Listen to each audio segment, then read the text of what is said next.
টানা বৃষ্টি ও পাহাড়ি ঢলে সুনামগঞ্জে বাড়ছে সব নদীর পানি। এতে তলিয়ে যাচ্ছে অনেক হাওরের পাকা ধান। সুনামগঞ্জ পানি উন্নয়ন বোর্ড জানিয়েছে, আবহাওয়ার পূর্বাভাস অনুযায়ী আগামী ৩ দিন সুনামগঞ্জ অঞ্চলে ভারী বৃষ্টি হতে পারে। এতে নদ নদীর পানি বৃদ্ধি পেয়ে আগাম বন্যার আশঙ্কা রয়েছে। তাই দ্রুত হাওরের পাকা ধান কেটে কৃষকদের ঘরে তোলার অনুরোধ জানিয়েছে পানি উন্নয়ন বোর্ড ও জেলা কৃষি বিভাগ। তবে এখন পর্যন্ত কোনো নদীর পানি বিপদসীমা অতিক্রম করেনি।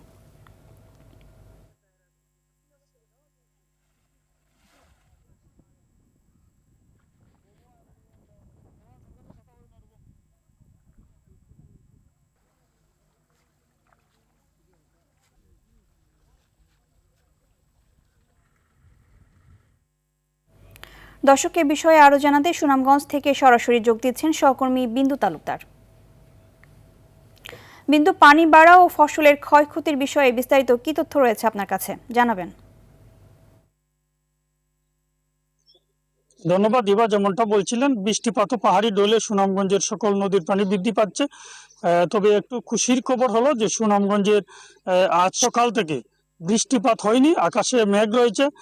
নদীর পানি আসলে গতকালকের চেয়ে একটু কম বৃদ্ধি পেয়েছে, তবে বৃদ্ধি পেয়েছে সুরমা, কুশিয়ারা, বৌলাই, সুমেশ্বরী সহ সকল নদীর পানি বৃদ্ধি পেয়েছে। পানি উন্নয়ন বোর্ড যেমনটা দাবি করছেন যে আরো 3 দিন সুনামগঞ্জ এবং সুনামগঞ্জের উজানে ভারী বৃষ্টিপাত হতে পারে, এতে আগাম বন্যার সংখ্যা রয়েছে।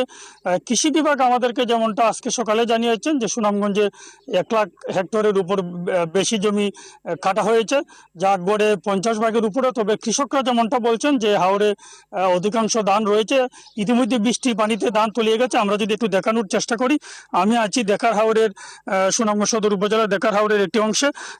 নিশ্চয়ই দেখতে পাচ্ছেন আমার পেছনে ধান তলিয়ে যাচ্ছে, কৃষকরা চেষ্টা করছেন কেটে তোলার জন্য। এই অবস্থা শুধু সুনামগঞ্জের দেখার হাওর নয়, সুনামগঞ্জের দেখার হাওর, খরচার হাওর, জামালগঞ্জের হালির হাওর, পাকনার হাওর, দিরাইয়ের বরাম হাওর, সাল্লার ছায়ার হাওর, ধর্মপাশার বেশ কয়েকটি হাওর, তাহিরপুর উপজেলার শনির হাওর, মাটিয়ান হাওর সহ সুনামগঞ্জের আসলে সকল হাওরই বৃষ্টিপাতের কারণে তলিয়ে যাচ্ছে ধান। কৃষকরা যেমনটা জানিয়েছেন যে বৃষ্টির পানিতে অনেকদিন ধরেই ধান পানির নিচে রয়েছে, হারভেস্টার মেশিন দিয়ে ধান কাটা যাচ্ছে না। একই সাথে শ্রমিক সংকট রয়েছে, বৈরী আবহাওয়ার কারণে ধান কেটে শুকানো যাচ্ছে না, কলায় পড়ে আছে, ধান মারাই করা যাচ্ছে না, শুকানো যাচ্ছে না, খড় শুকানো যাচ্ছে না। কৃষকরা আসলে একটি চরম সংকটের মুখোমুখি দাঁড়িয়েছেন। তবে জেলা প্রশাসন জানিয়েছেন যে যেসব এলাকায় শ্রমিক সংকট রয়েছে তারা চেষ্টা করছেন সকলের সাথে সমন্বয় করে জনপ্রতিনিধি, উপজেলা প্রশাসন নিয়ে ধান কেটে তোলার জন্য।